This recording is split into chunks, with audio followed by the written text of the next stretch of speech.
800 থেকে 1000 টাকা গরুর মাংসের কেজি। সে গরুর মাংসে মেশানো হচ্ছে রং। এটি শুধু রং নয়, এটি ক্যান্সারের উপাদান। এটি নষ্ট করছে আপনার কিডনি, ধ্বংস করছে আপনার পরিপাকতন্ত্র। শুধু গরুর মাংসে নয়, প্রতিনিয়ত আমরা যে সমস্ত খাদ্যগুলা খেয়ে থাকি সেখানে প্রত্যেকটা জায়গাতেই চিনি থেকে শুরু করে তেল, ডাল, মশলা সব জায়গাতে ভেজাল। ভোক্তা সংরক্ষণ অধিদপ্তর তাদের প্রতিনিয়ত অভিযান চলে।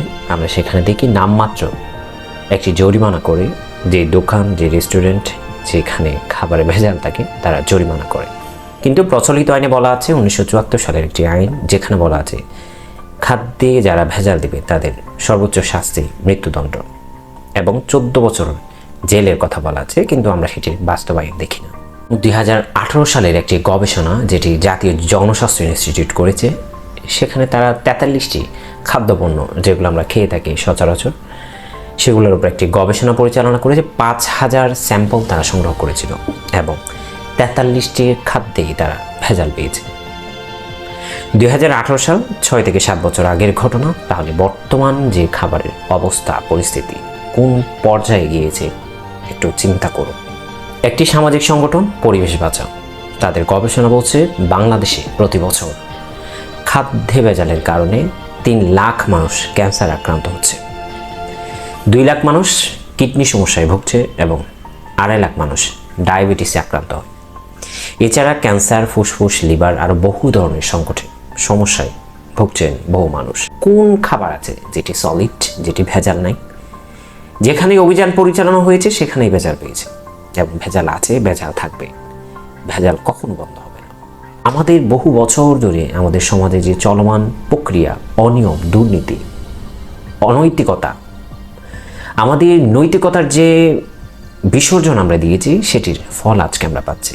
আমরা ভেবেছিলাম আমি ভালো থাকবো, আমরা ভালো থাকবো, বাইরের লোকজন, বাইরের সমাজের সোসাইটি কোথায় গেল না ওগুলো আমার দরকার নেই। আমি জাস্ট স্যাম্পল হিসেবে আনছি। ধরেন আমি একজন শিক্ষক, আমি শিক্ষা ব্যবস্থাকে ধ্বংস করে দিলাম। আমি ভাবছি যে পরিবহন ব্যবস্থাটা ভালো থাকবে বা খাদ্যের যে শৃঙ্খলা সেটি ভালো থাকবে, সেটা কখনো সম্ভব না রে ভাই। একটা সিস্টেমে যখন গলত আসবে, সমস্যা আসবে, সংকট আসবে, অন্য জায়গাতে সেটার ইফেক্ট পড়বে।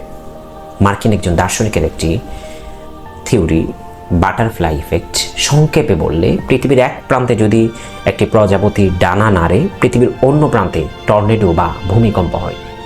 এটা কি? এটা কেন হচ্ছে? এটি হচ্ছে আমাদের সমাজে বহু বছর ধরে আমরা যে দায়িত্বে ছিলাম, আমরা যে প্রফেশনে ছিলাম, আমাদের যে সংগঠনের দায়িত্বে ছিলাম, সংগঠনের কাজে ছিলাম, দায়িত্ববোধ, দায়িত্ব জ্ঞান, সেগুলো আমরা ঠিকভাবে পালন করিনি। আমরা যে আমাদের নৈতিকতাকে বিসর্জন দিয়েছি, খোদাবিধি আমাদের মধ্যে নেই। আপনি ভাবছেন যে আপনি একটা সিস্টেমকে করাপ্ট করবেন, বাকি সিস্টেম অ্যালাউ করবে, ঠিকভাবে চলবে, অ্যালায়েন্স করবে, সেটি হচ্ছে না। এখন ফলস্বরূপ যেটি হচ্ছে, আপনি হক টাকা, হালাল টাকা ইনকাম করছেন নিজে ভালো থাকার জন্য, কিন্তু যে খাবারটা নিয়ে আসছেন কিনে সেটি ভেজাল, সেটিতে ক্যান্সারের উপাদান, সেটি ধ্বংস করছে আপনার শরীরকে, স্বাস্থ্যকে। এভাবেই চলবে। একা একা কখনো ভালো থাকা যায় না। আমরা সামাজিক জীব, আমাদেরকে সবাইকে নিয়ে ভালো থাকতে হবে। আপনি চিন্তা করেছেন যে আমার ছেলেটা বড় হয়ে উঠবে, ভালো হবে, বাকি কোথায় কে গেল, কোথায় গেল, জাহান্নামে গেল, আমার দরকার নেই।